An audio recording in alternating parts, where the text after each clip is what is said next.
법제사법위원회 백예련 위원입니다.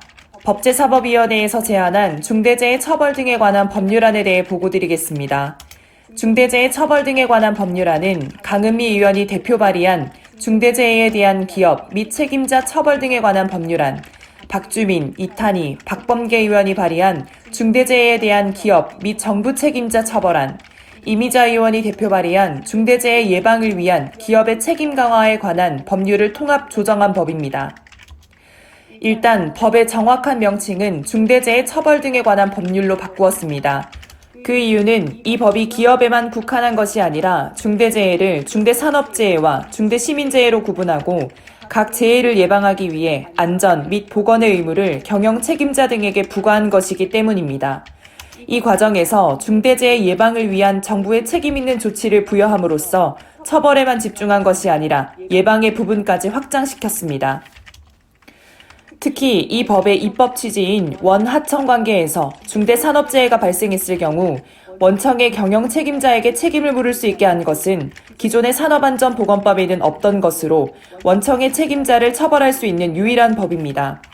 이외에 중앙행정기관의 장과 지방자치단체의 장 등도 경영 책임자가 되기 때문에 중대시민재해가 발생할 경우 이들에 대한 책임을 물을 수 있게 함으로써 중대재해의 예방 효과를 높이게 되어 있습니다.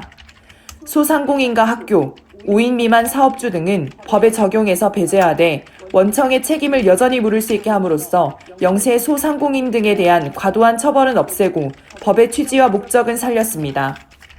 특히 논의 과정에서 원안에 없던 정부의 지원 규정을 신설했는데 중소기업 등은 예산과 인력이 부족하고 시스템이 미비하기 때문에 안전보건을 위한 시스템을 만들기 어렵습니다. 그렇기 때문에 이 부분에 대해 정부가 예산이라든지 체계를 만들 수 있도록 지원할 수 있는 근거를 만들었고 그 차원에서 준비기간을 충분히 두기 위해 유예기간을 50인 미만 사업장은 공포 후 3년, 그 이상의 기업은 공포 후 1년 후 시행하는 것으로 하였습니다. 제가 법사위만 5년째 하고 있는데 6차례의 소위, 1차례의 공청회 등 1개의 법을 만들기 위해 이렇게 많은 시간 동안 심사한 적은 처음입니다.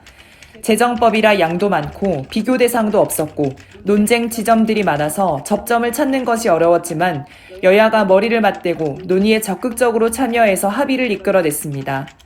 그 과정에서 경영계, 소상공인연합회, 시도지사협회, 전국시군구 협의회를 비롯하여 교육부, 산업부, 중기부, 국토부, 환경부, 공정위, 소방청 등 유관기관으로부터 의견을 다 들으면서 이상과 현실 사이의 괴리를 최대한 좁히려고 노력했습니다.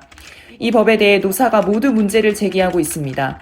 기업은 처벌 규정이 과도하다는 입장이고 노동계는 원안에서 후퇴했다고 지적합니다. 일단 이 법은 어느 한 계층에만 특정되는 것이 아니고 노동자, 영세소상공인, 자영업자, 중소기업, 대기업 등 정말 다양한 계층, 조금 과장해서 표현한다면 전 국민이 대상이 될 수 있는 법이기 때문에 정말 심사숙고해서 심사를 할 수밖에 없었다고 말씀드립니다. 다양한 이해관계가 있기 때문에 이해 당사자 모두가 100% 만족한다는 것은 현실적으로 불가능하기 때문에 이런 부분을 이해해 주셨으면 합니다. 재계는 우리나라가 산업재해 사망률 OECD 회원국 중 1위이고 매 2,000명이 넘는 근로자가 산업재해로 사망하고 있다는 사실을 더 이상 외면해서는 안 됩니다. 그 책임을 나누어 가져야 합니다. 노동계 역시 이 법이 부족하다고 생각할 수 있지만 정말 영세한 소상공인이나 자영업자들을 이렇게 중대재해법으로 처벌하는 것이 맞는지에 대한 고민을 함께 해주셨으면 합니다. 5인 미만 사업장이 중대산업재해에서 제외된 것을 두고 문제 제기를 많이 합니다. 먼저 5인 미만 사업장이 중대산업재해에서 제외된 것을 정확하게 말씀드린다면 중대산업재해에서 제외된 것은 아닙니다. 단지 5인 미만 사업장의 사업주가 경영 책임자로서의 처벌을 받지 않을 뿐입니다. 5인 미만 사업장의 사업주는 산업안전보건법으로 처벌받고 원청에 해당하는 경영 책임자는 이 중대재해법의 처벌을 받게 됩니다. 그렇기 때문에 5인 미만 사업장이 이 중대재해법에서 완전히 적용이 배제된 것처럼 말씀들 하시는 것은 잘못된 주장입니다. 그리고 5인 미만 사업장이 배제됐기 때문에 정부 지원에서 소외된다고 말씀들을 하십니다. 그것도 잘못된 주장입니다. 법을 보시면 제2장 중대산업재해 파트에 5인 미만 사업장의 사업주가 단지 빠지는 것으로 되어 있습니다.